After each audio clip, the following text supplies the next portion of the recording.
measure of human barbarity is all too frequently being re-evaluated, what happened to two overseas backpackers at a remote South Australian beach sets a new, unthinkable low for horror.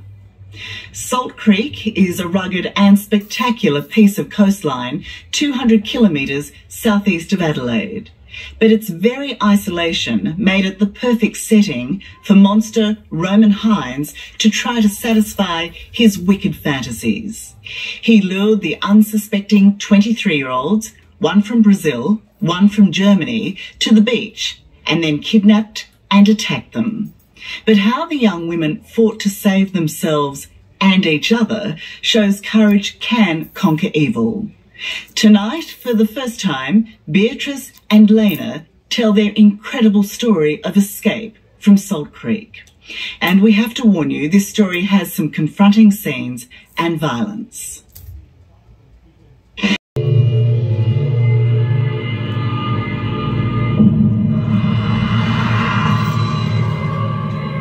It's Tuesday, the 9th of February 2016.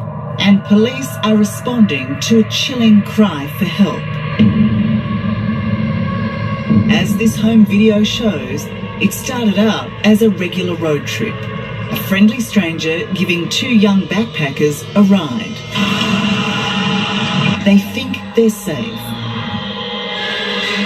But just moments later, these two women are fighting for their lives. What happened at this abandoned and remote campsite at the hands of this man, Roman Hines, is terrifying. He is evil.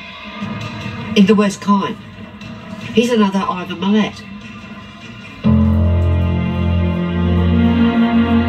And for all its beauty, Salt Creek, 2 hours southeast of Adelaide, was his hunting ground. When you get out there, you're middle of nowhere, needle in a haystack. And the chances of two girls that survived, him caught, the chances of that happening are really, really remote. But the survival of Beatrice from Brazil and Lena from Germany didn't come without an incredible fight. Worthy of a Hollywood movie.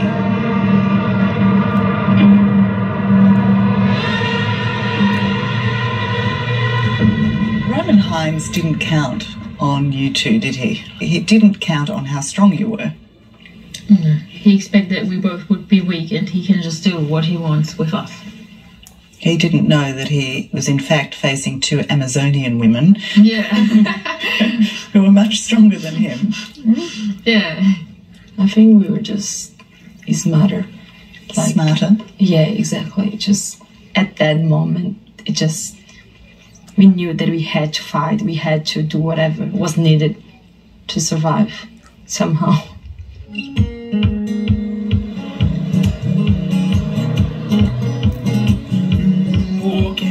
Walk along these roads with all the I think it's kind of what everyone thinks. You just think of the beach and the sun like 24/7. Australia has long been the go-to destination for free-spirited backpackers keen on adventure. I think Australia is of course a safe place.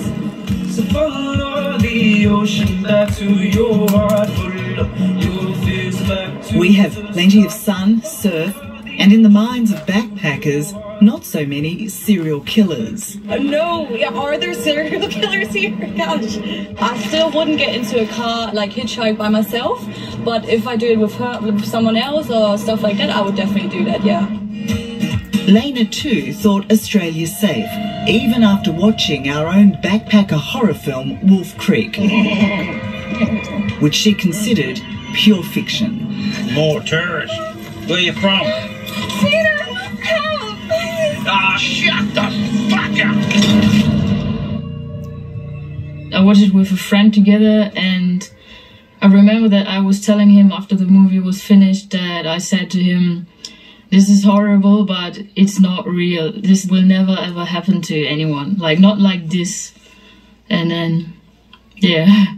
And then 1 month later. Yeah, something like that happened.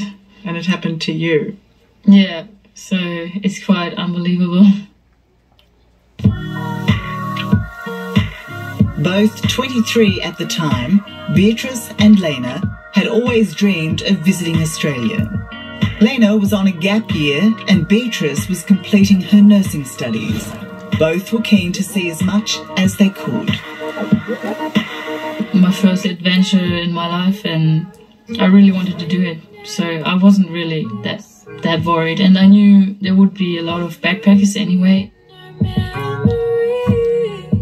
One of those backpackers would be Beatrice, who had also never before travelled on her own. Just 1 week after meeting new Aussie boyfriend James, she was on her way to Adelaide. Everyone says it's a good experience to travel by yourself.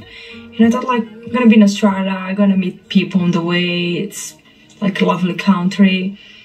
Just gonna try. And James, did you think it was safe? Yeah. Things happen. I mean, everyone knows Ivan Milat and those sorts of people, but, you know, it's almost like a myth, really. We never expect it to happen. In Adelaide, Beatrice meets Lena for the first time and learns they have the same plans, a desire to see the Great Ocean Road. They just need a ride, and so, as so many young travellers do, Beatrice posts an ad on Gumtree looking for someone to drive them from Adelaide to Melbourne. I got two main responses. First, a guy that it was the one that I wanted to go, but the night before he had a problem with his car, so I had to cancel with him. And that's when I called to my second option, which was Roman. Did you get any sort of sense of warning, any sense of danger at all in those initial dealings with him? No, I just thought he was a bit impatient. That's the feeling that I had, because he was like sending me a message like, just be nice with me, just send me a message, just answer if you want to go or not. But I didn't have so many options.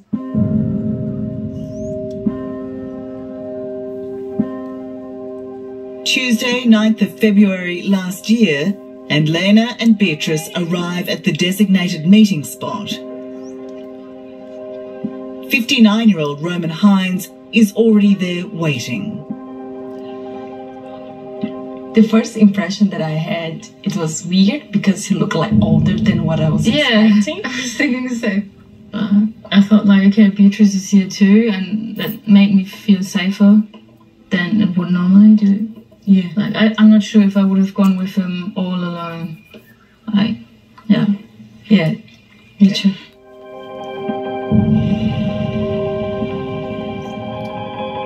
What the girls did not know was they were now with a man who was dangerously volatile, a man who planned to hurt them. This looks like you in happier times. Yes, it was. Actually, it was a fantastic time. You know, this is before he started going a bit weird. Artist Sylvia Clark fell in love with a man she found charming, but very soon encountered another side to him. You are happy? 6 months later. I'm black and blue. And heartbroken. Sylvia says these photos are evidence of a vicious attack by Roman, just 1 month before he picks up Beatrice and Lena. Her account is harrowing. I must have went into a deep sleep. And then I woke up.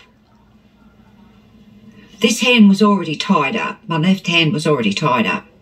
And I just said, "What the hell are you doing?" And then he just swore at me and told me to shut up. And then he started biting me.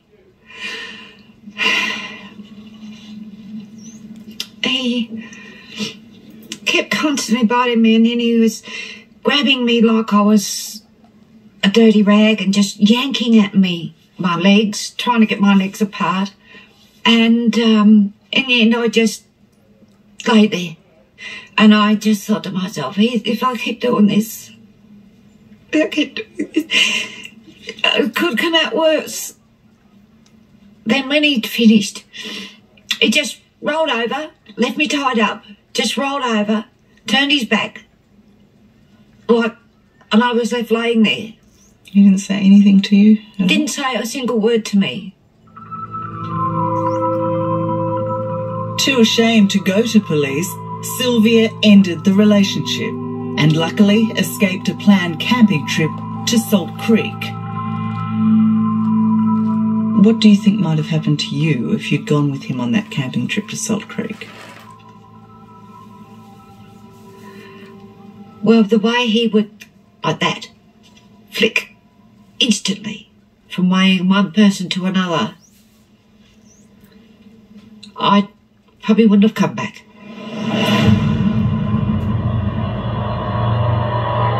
Blissfully unaware of his violence against Sylvia, Beatrice and Lena are now 2 hours into their drive with Hines. Without discussing it with the girls, he pulls off at Salt Creek to set up camp, miles from anywhere and anyone. He just went there and started setting up the tent. And there didn't like any special place. It's just a beach in the middle of nowhere, no one. So I don't know why here, you know. At what point do you think he planned that? Now, I think he planned before he see my ads, you know. He was already chasing someone to do something bad. Coming up. I can just remember it so well. In the middle of nowhere, Hines becomes a monster. He grabbed me. And then I realized. Coming back now, what are the thoughts going through your mind? It's always a strange feeling coming back here. It's really clear still. I can just remember it so well. No wonder Salt Creek will always be seared in Lena's memory. What happened in this remote place in February last year to her and fellow backpacker Beatrice was horrific. But as Beatrice happily and innocently captured, it started out as a simple road trip, with Adelaide man Roman Hines giving them a lift. What was that drive like? He was quiet most of the time. I felt that he was worried about us having a nice trip, you know. He was concerned, like, let's take some pictures. I know you guys are tourists.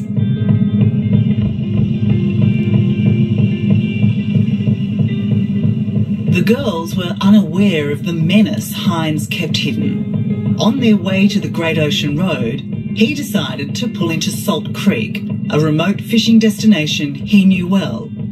Most of the year, this is all filled with water.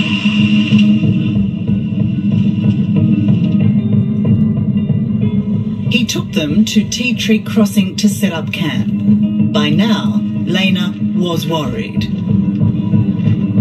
I remember that I asked Beatrice, like, do you think he's alright? And she was like, oh, he's a little bit weird, but I think it's gonna be okay. Yeah.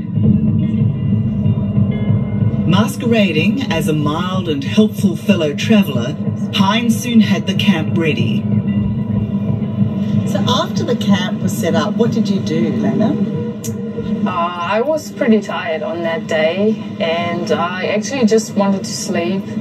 So I went in the car. That's where I finally slept. And Beatrice and Roman, they were like setting up the stove, and they were cooking something together, and yeah, sitting on the table. Just like this is laid out now. Yeah, exactly. All in this sort of space. Yeah. How did Roman Hines convince you to move away from the campsite? He convinced me that there were kangaroos in the back, and he said that he saw some footprints. And he said, like, would you like to go to see? And I said, yes, why not, you know? Hines's twisted plan was now in action. Trustingly, Beatrice followed him into the sand dunes, unaware he was carrying a knife, hammer, and ropes. There were no kangaroos, and Beatrice wanted to return, still unaware of the danger. once I turned around to go towards the campsite, that's when he grabbed me. And then at the beginning, like the first, I think, split of seconds, I just thought it was a joke. I just didn't get. And then so like, no, it's no fun. What are you doing? Like, and then I realized that it wasn't a joke. You know, it wasn't. How had he grabbed you? He was on my back and he put his arm around my neck and put me down. What did he do then? Then he grabbed a knife that he had on his back and he put on the sand. And then he got some pieces of ropes and tried to tie my arms and my legs, my ankles. But once I realized that he was trying to do, I grabbed the rope and threw them away. That's a great moment of defiance. Did he react in any way? He said to me, either you make it easy or I'm gonna break your arm. So I said, okay, I'm not gonna piss him off. I'm gonna just do it. It wasn't the right moment to piss him off. And I know this must be painful, but if you can, tell me what happens after that. What happens next? Then, like, he was in control of me, you know, in that moment, just, I couldn't do anything else, so he was turning me, and he ripped my bikinis, and started, like, trying to kiss me and lick me, you know. And I understand he did get angry. I mean, he physically hurt you too. What prompted that, and what did he do? I was trying to talk with him and convince him that wasn't a good thing. It didn't please him. So he started punching me like, shut up. You know, I don't want to hear what you have to say. And did that stop you? No. I was like, and it's weird, but I didn't feel pain at that moment with the punch, you know, because I had so much adrenaline inside of me that I just was focusing, like, what can I do to survive? Were you sure at that point that you would survive? No, it passed for like several moments in my mind that I was gonna die. And I even imagined my mom coming there to see my body, like to, you know, that's the image that I had, but I didn't think about giving up at any moment. You know, I just thought it would be really unlikely for me to survive. I was in the middle of nowhere. He was there. I was tired. What could I do? Like nothing. Nothing. You must have been terrified. Yeah. I felt like I was in a horror movie. You know the end. You don't need to watch till the end. You know what's gonna happen.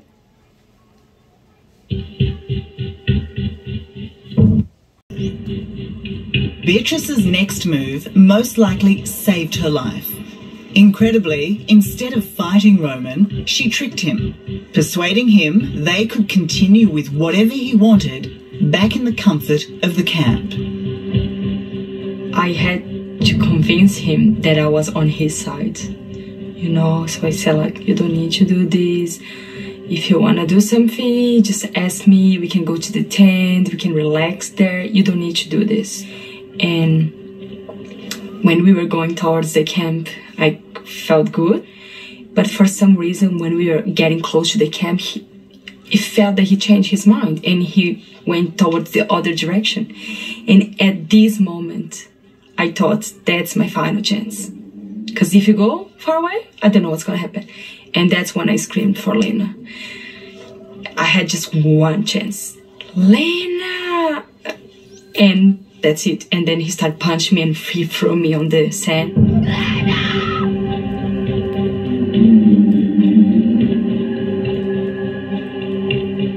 I heard the scream and I went around the car. And you knew that it was from this direction? No, it came from the left direction, definitely. That Lena heard her name above the wind and the waves was a miracle in itself. Now she had to find exactly where the single scream came from. I saw them. She was lying in the sand dunes, naked, and Roman was standing over her. Let her go!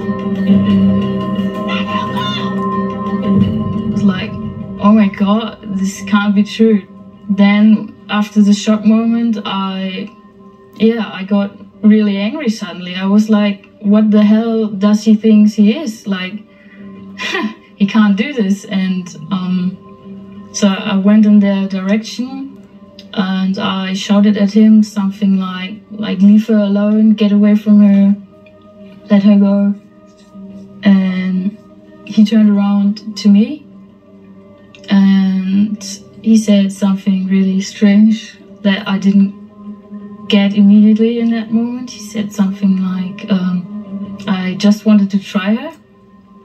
And then he was coming after me, and I was running back to the car because I knew I don't want to be close to this guy anymore. Like, I knew he was like planning on doing something, but I had no idea what exactly. And I was trying to warn her, you know, like he has an axe. I didn't know what was it. And I was like, just run away, he has an axe, a hammer. I didn't know what was it. And like she was there so brave, trying to help me, and I just, no, run away, Lynn. Having to leave Beatrice bound, Lena races back to the car. She's desperate to get to her phone to call for help. I think I was even telling him, like, I just want to grab my bag and get out of here. He was like, yeah, get your fucking bag. So I opened the door to get the bag, which was here. And I tried to grab it, but didn't work out because he came from behind. And that's when I got the hard smash with the hammer. And I was like, oh my god, that's it. He's gonna bury me in the sand or something.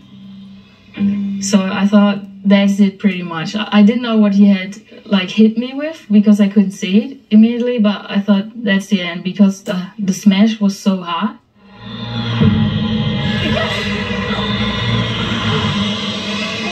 Bleeding profusely, Lena is now fighting for her life as she tries to get the hammer off this 6'6" enraged man. He manages to hit her 3 more times before she escapes him.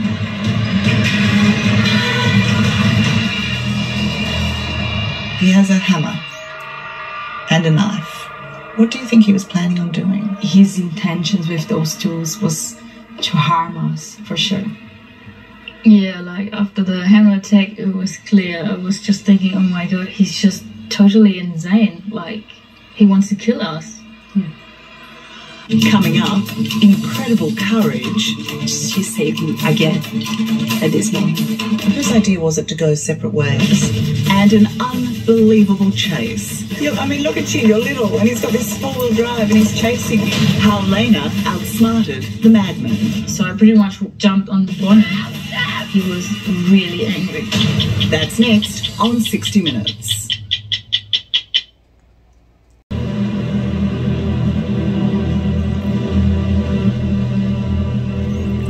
24-year-old Lena considers herself lucky to be alive. This could well have been her final resting place if the cruel and perverse Roman Hines had his way. She stopped his sexual attack on her friend Beatrice, but now she was his target. How Lena survives is extraordinary. If you didn't fight back, where would you be today? Probably not alive, I guess.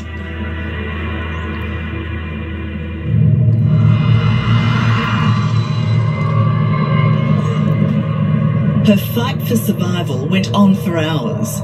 As the injured Lena runs away from Hines, he jumps into his 4-wheel drive to chase her down. Lena is not only trying to get away, she also wants to find and help Beatrice. I wasn't sure where Beatrice was at that time, so I was yelling for her, like, where are you, where are you?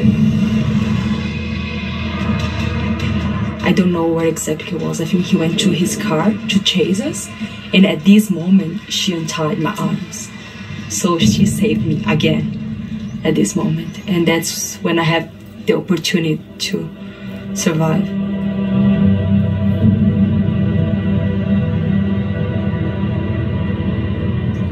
Whose idea was it to go separate ways? I think it was, yeah, just a natural decision that we sort of both had together, you know. It was clear somehow. Yeah, that we had to split up. That you'd have a better chance at escaping.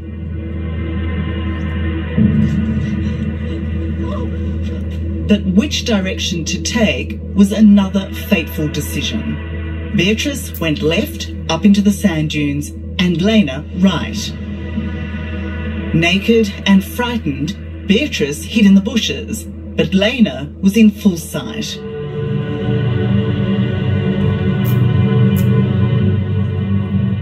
Then he turned around and he started chasing me, and I was running in all different directions pretty much, but on this flat area here.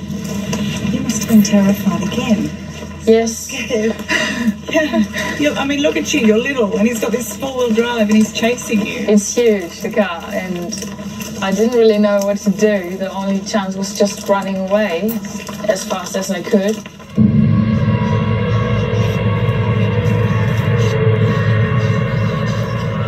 Weaving between scrubby salt bushes, Lena ran for nearly a kilometre, with Heinz constantly on her tail, intent on running her down. It's hard to imagine her terror.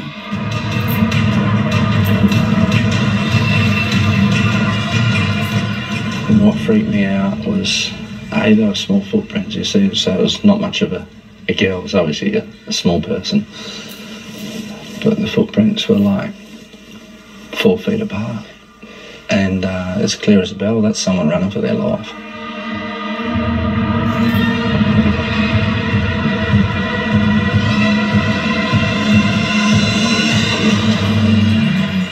The hunt ended here.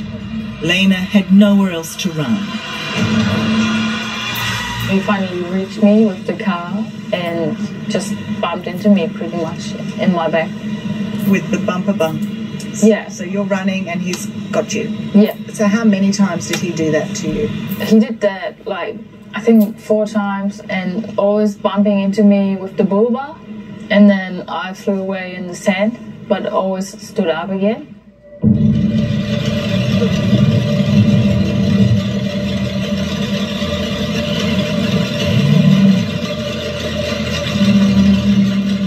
Did you think, this is the spot where I will die?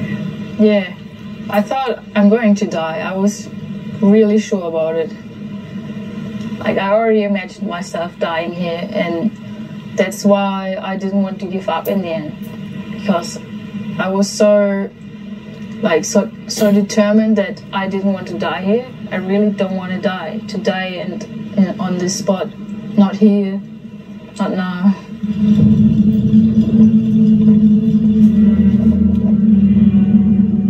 Physically at her weakest, Lena now makes a truly remarkable decision.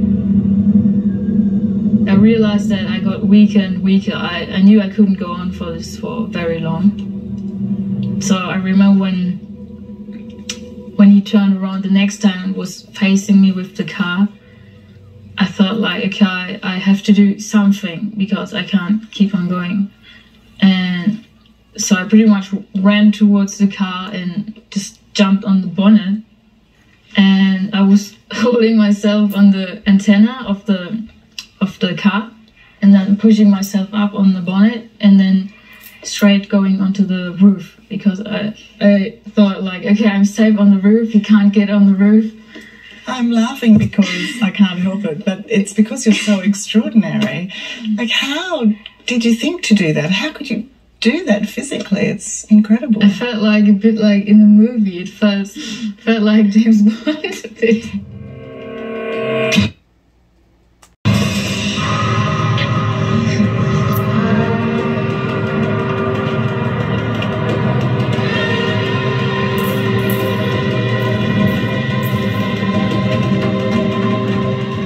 What was Roman Heinz's reaction to you doing that? He was really angry, like really angry, and was shouting at me, "Get off the fucking roof, get off the fucking roof." He said it like 10 times. But I was really angry as well. He tried to climb on the roof and was trying to hit me with the hammer again. And I remember I tried to like kick in his face.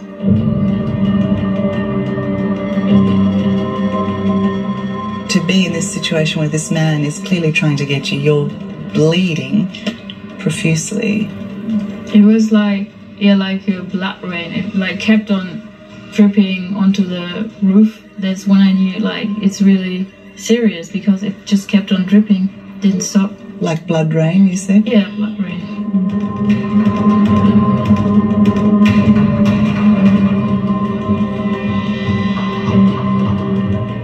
Unable to shout her down, the furious Hines tries everything to dislodge Lena from his roof, driving first along the beach and then through the sand dunes.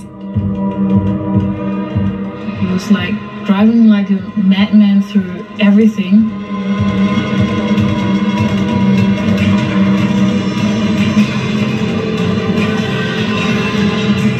It was quite rough, like being on a rodeo. That's how I felt like.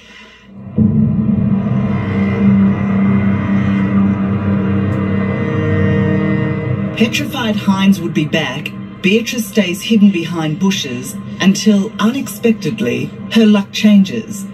She sees another car, makes sure it's not Roman's, before desperately flagging down the driver and his friends. Can you describe the image they would have seen coming at them out of the sand dunes? Yes, like a girl, naked, running, waving for them. And I think when they saw me, they thought that it was weird. But once I got in the car and I started screaming, they saw that it was serious. The young, freaked-out fisherman called Adam Stewart, the owner of the local and only roadhouse in the area. There's some girl on the beach has been raped, was the first thing he said.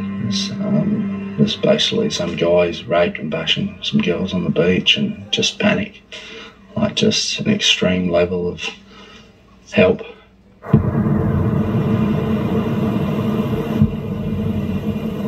While Adam called police and prepared to head to the beach, Beatrice convinced her rescuers to search for Lena. Please, you have to find her.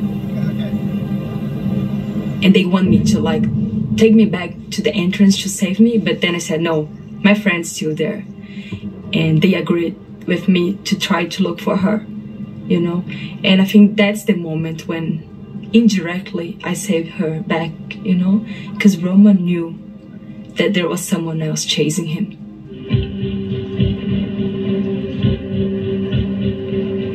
It's an incredible story of survival. Never did the small but feisty Lena give up. Even though she was still at the mercy of this monster, mentally Lena was stronger, setting the rules that would lead to her freedom. He was like, "Get off the roof, like, I'm not driving any further with you on the roof." And he said, "This is ridiculous." I remember that he said that, and I was like, why is it ridiculous? Like, why should I come off the roof? You tried to kill me, like, why should I even trust you? So I told him, I only come off the roof if you throw away your weapons. He had 2 hammers and there was a knife. Remarkably, he listened to her. And perhaps seized by sympathy, Hines handed Lena her cap to help stem the blood gushing from her scalp. But the kindness is short-lived. With Lena now in the front seat, he races up the beach past another group of fishermen. Roman had just driven through the campsite, and one of the boys in particular had a really really good view of noticed that in the passenger seat was a young girl covered in blood, and all you could see was an arm waving. And then they roared off up the beach. Waving as in waving for help? It was more so flapping out of the car. Not a lot of energy in it. Despite their own fear, the young men got back in their car and followed, finally cornering Hines in the sand dunes. And it's a chilling phone call. The kids on the phone just start going mental. It's like, we can see him, Adam, we can see the car, we can see him. And sound and that voice coming through that phone, those kids were scared, rightly so. And I'm like, where's the girl? Can you see the girl? No, we can only see him.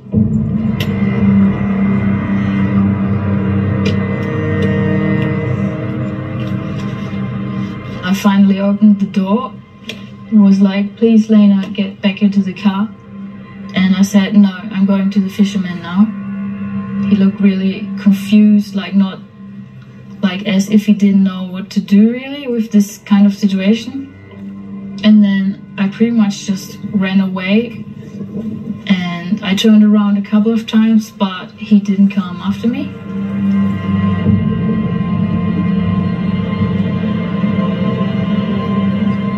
It's being described as being so bad that those men didn't know if you were a man or a woman.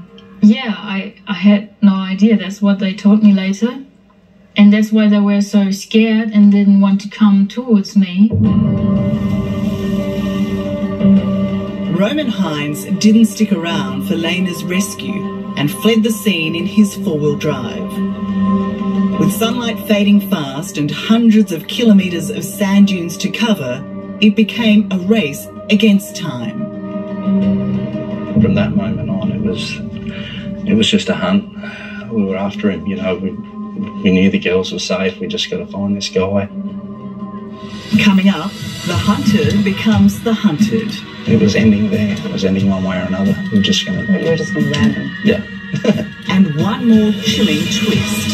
4 years ago, Roman Hines stopped here at the Roadhouse. Witnesses saw him with a young blonde woman they assumed was a backpacker. That's next on 60 Minutes.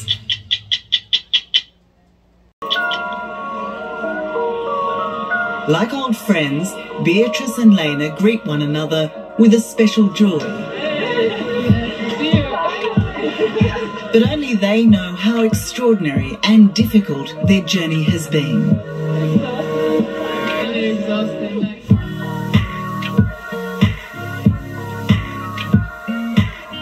So has the awful experience you guys shared affected your interest in travel at all? Nah. Bonded forever, Lena is catching up with Beatrice in her hometown of Sao Paulo.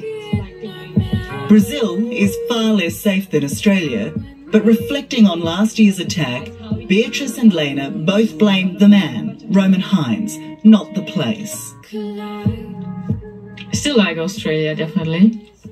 I still love it.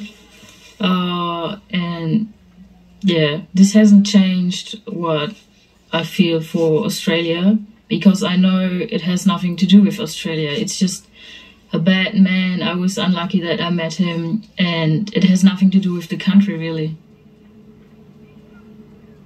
I think that the way that everyone helped me there, that's what makes Australia so special, you know, because this could happen anywhere, but maybe people wouldn't have supported me as much as the Australians did with me.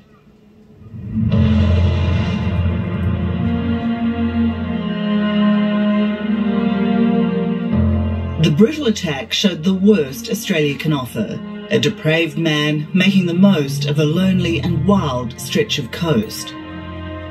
But it also revealed the very best of human spirit, incredible strength and bravery. So we're driving down, we're just looking for a silver four-wheel drive.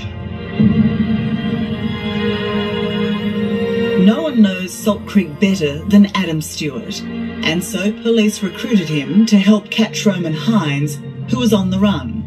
The hunter was now the hunted. We'd only gone about 1K and we could see this vehicle parked up on the sandhill. I guess that's when everything got really real, because it already was, but now it's like, there he is. Hines takes off, but then gets stuck in the sand dunes.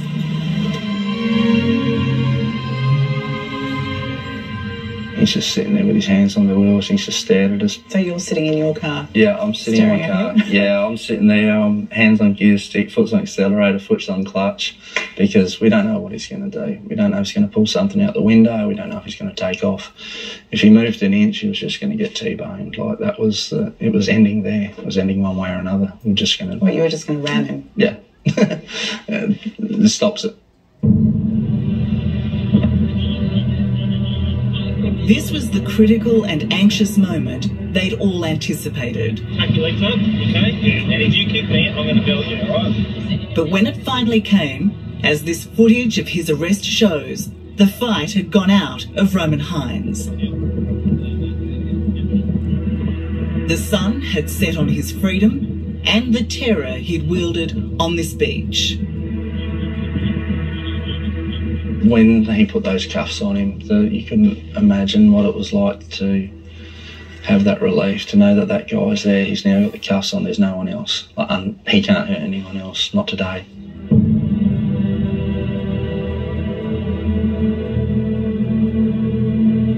Hines had already done enough damage. Both girls were flown to hospital with Lena unconscious for the trip. She was unconscious, like really full of blood, and I was feeling so guilty to see her like that, because I invited her for the trip. I put her in that situation, you know, and I feel like, oh my God, she's gonna be so mad at me. She's never gonna forgive me. And I was all the time crying because I was so concerned about her. But once we got into the hospital, I hold her hands. I held her hands, and then she said, "Beatrice," with such a sweet voice. And in that moment, I knew, like, she forgave me. There was no moment where I was ever angry with her. I was just glad that I could be there, like I could help her out. I could save us. And so there was like no need to be angry, really. Beatrice, when you look at Lena, do you see your saviour? Yeah, I do. Of course, like, I think that's basically the first thing that I told her, like, that she saved my life, you know. So, like, she saved me, for sure.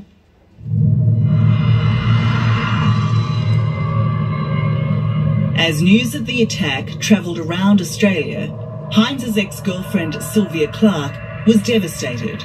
She instantly recognised his car and remembered his plans to go to Salt Creek. I was shocked. Absolutely shocked. Then I went into a meltdown. And I thought if I'd have said something, these girls would have been saved, because they probably would have locked him up. Did you have any doubt at that point that he had done what he was being accused of? No doubt at all. I just thank God, and that's the first thing in my mind, thank God that there was someone on the beach, because there's no way in this world those girls would have got away otherwise. I have no doubt in my mind that he'd have killed them.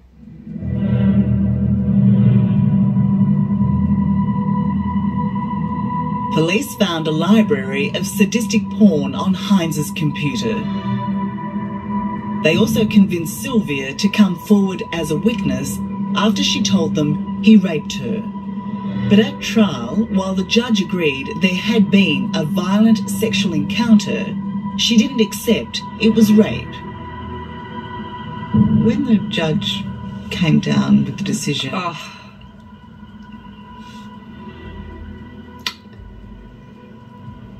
I don't think there's a word that I could find or create to describe what that did to me.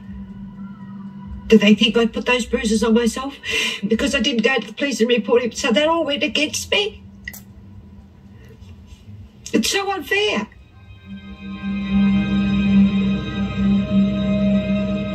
But Roman Hines has been found guilty of indecent assault in the past against 2 backpackers in 2014. There are another 12 women who made a lucky escape, the backpackers he offered lifts to in the lead-up to the Salt Creek attack. If they'd accepted his ride, they too could have been fighting for their lives, or worse. None of us doubt that this is the end of the story. Like, we're all 100% sure there's more to it. Just what comes and when it comes and how it comes, we don't know.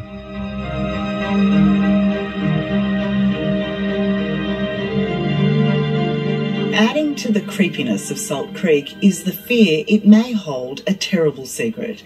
4 years ago, Roman Hines stopped here at the Roadhouse to stock up on supplies for another fishing and camping trip at the beach. Witnesses saw him with a young blonde woman they assumed was a backpacker.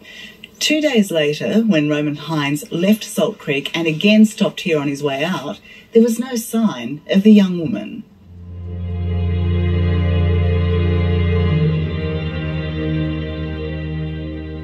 Where do you think she is today? As much as I hate to say it, I think she's under the sand somewhere. Out there in Salt Creek? Over on that beach somewhere.